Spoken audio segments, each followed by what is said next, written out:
Hi guys, and welcome to another episode of Kabir Considers. In this video, I'm going to react to the history of Canada explained in 10 minutes. Now, I've done a lot of videos about America, I've learned quite a lot, but I've kind of neglected, the other big, country in Canada. Like, in terms of its landmass, it's almost just as big as the States, and I know very little about it. It's somewhere I definitely want to visit. I've got a cousin who's been out there for a long time, and I've been meaning to go visit him, and it's just not come around.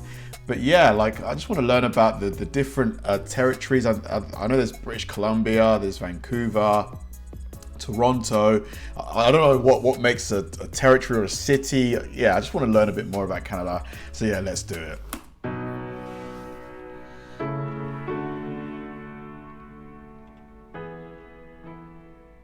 Canada, known for their delicious maple syrup, and being home to nearly all of the greatest hockey players of all time, is the second largest nation on Earth, and with approximately 2 million lakes, contains over 50% of the freshwater lakes on the planet. 2 million lakes? For many thousands of years, this region was populated with many indigenous tribes of hardy people, capable of overcoming the severe and lengthy winters, thriving and developing unique cultures. The first non-native people to settle in Canada, and the New World in general that we know of for sure, were the Vikings. They built a settlement in Newfoundland around 1000 AD. It is unclear for exactly how long this settlement was occupied for, or if there was more, but ultimately it was either abandoned, pillaged, or its inhabitants succumbed to disease, or assimilated into the local population. But theories abound. Nearly 500 years later, in 1497, the Italian explorer Giovanni Cabot was the first European to explore North America's coast, claiming it for the English crown. Shortly after, the Spanish and the Portuguese would do the same, but remained uncolonized for several decades, with only a few seasonal Portuguese and Basque fishing outposts built, until the French arrived. I'm interested. That John Cabot, that was his English name. It was over here. So was he commissioned by the British monarchy to do that mission, or did when he found it, did he kind of go to auction and England was the highest bidder? Because he was Italian by ethnicity. Why wouldn't it go to Italy? Jacques Cartier, claiming the land for France in 1534, he named the gulf and river after St. Lawrence's feast day on which he arrived. The French called the territory around the river Canada, after the native word for settlement. After several failed attempts at permanent settlement succumbed to starvation and disease, the cities of Quebec and Port Royal were successfully established. By 1670, the English colonies in the south had expanded, and new settlements were established in Newfoundland and south of the Hudson Bay. The fur trade, particularly in beaver pelts, became extremely lucrative, as it became the favored material for hat makers and luxury winter clothing in northern Europe. This greatly encouraged further northern settlement by both English and French fur trappers seeking to make a fortune. The French and the English did not peacefully coexist, with the French temporarily taking much of the territory around the Hudson Bay during the lengthy period known as the Beaver Wars. Not only the Europeans became wealthy and influential from the trade in beaver pelts. The Iroquois Confederation of 6 powerful tribes, armed with European firearms, initially allied with Dutch merchants, and then the English, to aggressively attack the French, and most other Indian tribes in the region to obtain more furs. Many of these tribes banded together with the French to halt Iroquois expansion. Peace was negotiated after 72 years of fighting, and many, mostly Indian lives lost. Damn. And little territorial change. 72 years of conflict. You can't imagine, the numbers of Indians that must have, lost their lives, relative to the population at the time. For a conflict that long, must have been massive. The region of New France was comprised of several colonies. Canada and Louisiana were the largest, along with the smaller Plaisance and Acadia, which the British Empire obtained from the French in the Treaty of Utrecht in 1713 in a complicated agreement concerning the War of Spanish Succession. France also recognized the legitimacy of the Hudson Bay Company's claim over Rupert's Land. Interestingly, the Hudson Bay Company is still in existence today, primarily as owners of a retail store chain bearing their name. That's incredible. So that business is 400 years old almost. Jeez, that's got to be up there with one of the oldest businesses in the world, right? I can't really think of any older ones. Their larger territory, the French increasingly became outnumbered by the rapidly growing British colonies surrounding them. by a margin of 10-1 by the time the next major conflict between the two occurred. During the 7 Years' War, or the French and Indian War, as it has become known in much of North America, French-speaking Acadians were deported far from the Canadian borderlands, some of whom formed the basis of much of the Cajun population of modern-day Louisiana and New Orleans. Both English and French empires sent thousands of regular infantry to North America during the war, supported by local militias and Indian tribes. The greatly outnumbered French relied heavily on Indian allies and fought the British to a standstill early in the war, until the British successfully besieged the cities of Quebec and Montreal.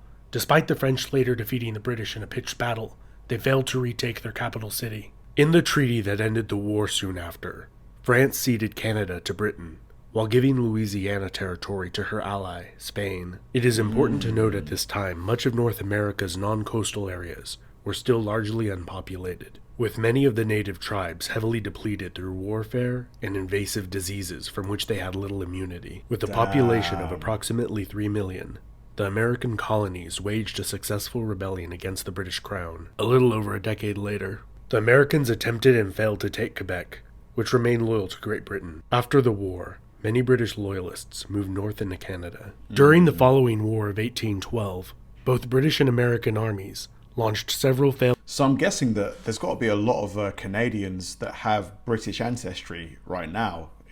Invasions of each other's territory, ending in military stalemate, and the status quo was maintained. The treaties following the war established a more formalized border between the two nations. Despite the Canadians' desire not to join their American neighbors to the south, movements for self-rule increasingly grew among the Canadian lower and middle classes, culminating in the rebellions of 1837 and 38 that were severely dealt with and crushed, and saw the short-lived Republic of Canada established by William Lloyd Mackenzie. Despite the Republic's short-lived lifespan and diminutive size, widespread public support, not only from many Canadians, both French and English-speaking, but also from Americans to the south, spurred Great Britain's government to make major concessions in the rebellion's aftermath.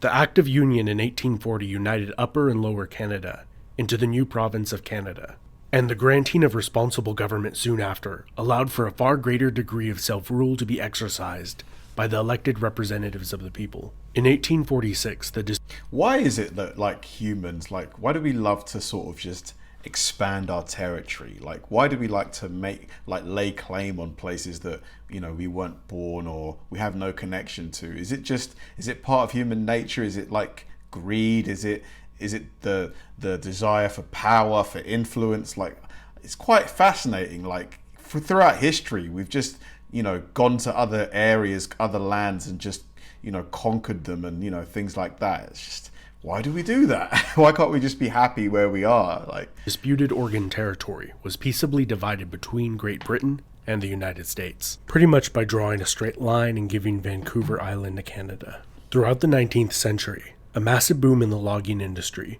fueled large waves of immigration to Canada, gradually replacing the fur trade as Canada's most lucrative industry. In 1867, the British North America Act, or more commonly called the Constitution Act today, established Canada as a self-governing democracy, with Ottawa as its capital city. To the west, the Hudson's Bay Company negotiated the sale of Rupert's Land to the newly formed Canadian government. The Métis people, of mixed European, primarily French, and Indian ancestry, were the largest population of the Winnipeg area of what is now Manitoba. Fearing the land they had held for generations would be seized by newcomers from the east, they rose in rebellion, creating a provisional government. And after a tense standoff, an eventual occupation by federal troops, many of their demands were met, respecting their rights. The leader of the rebellion, Louis Riel, would lead another larger but less successful rebellion 15 years later that ended with his trial and execution. Louis Riel became a martyr, or villain, to many Canadians, his death increasing the tensions between Indian Métis, English, and French groups in society. Because of the key role the partially completed transcontinental railway played in the suppression of the rebellion, political support for completing it soared among English-speaking Canadians, and the railroad was completed in only 4 years from when it had begun. The 1890s. That's impressive considering the technology they must have had available back then. Saw the Klondike Gold Rush, in which over 100,000 prospectors set out to the remote Yukon region in hopes of striking it rich. Some did, but most didn't. After several decades of stagnant population growth, largely due to emigration to the United States, Canada's population sharply increased due to a good economy and high foreign immigration throughout the early 20th century. During the First World War, Canada, still a dominion of the United Kingdom, sent 620,000 troops to fight in Europe. 67,000 would die, while another 173,000 would be wounded. The staggering casualty rate grieved and shocked the nation. The war had a strong impact on Canadian nationalism and the desire to self-govern its own international affairs, which they obtained when the British Parliament passed the Statute of Westminster in 1931, which acknowledged Canada's co-equal status with the United Kingdom. Between the World Wars, Canada was hit particularly hard during the Great Depression of the early 1930s, with unemployment rates reaching 25%, and many men living in unemployment relief camps. Could you imagine that? 1 in 4 people don't have any job, like any source of income. Like, if that was happening today, the world would be turned upside down. It would be unrecognizable. During the Second World War, over 1.1 million Canadians served in that brutal conflict that left nearly 100,000 of them dead or wounded. In 1949, Newfoundland became the last Canadian province to incorporate. In 1965, Canada adopted its current flag. Here's a selection of some of the other national flags that were proposed. Let me know in the comments of which one do you think looks best. Oh, that one's pretty cool. I like the look of that one. This one ain't bad, but obviously I can see why it was rejected. This one, to be honest, they're all pretty cool. All of them are pretty cool. In 1982, the Canada Act passed the Parliament of the United Kingdom and was ratified by the Queen, granting Canada the right to create their own constitution, which they promptly did. Still recognizing the constitutional monarchy in a mostly ceremonial rule, the new constitution abolished the British Parliament's remnants of influence over Canada. Canada is now a nation of over 36 million people, where over 20% speak French as a first language, and has the 10th largest economy in the world. The province of Quebec has maintained a strong French influence over the centuries, and has on 2 occasions voted in referendums to decide whether Quebec should proclaim national sovereignty and become an independent country. Wow. In 1995, it very nearly did not pass, That is close. with secession still being an issue till this day. This has been Epimetheus. Let me know what you think. Very interesting video. Canada, rich history, fascinating. There were little things mentioned that I knew about, like the gold rush, the Klondike gold rush. Even today, a lot of people, go to the Yukon, try and strike it rich. And but other than that, really, really interesting history. I had no clue that Native Americans were there in such high numbers also, but it makes perfect sense considering there's a border shared between the United States and Canada, and there were such huge numbers of Native Americans in the United States, obviously before it became the United States. I definitely want to learn more, and I think I want to learn more whilst being there, so I definitely need to make a trip out there ASAP. Thanks for watching, guys, and I'll see you in the next one.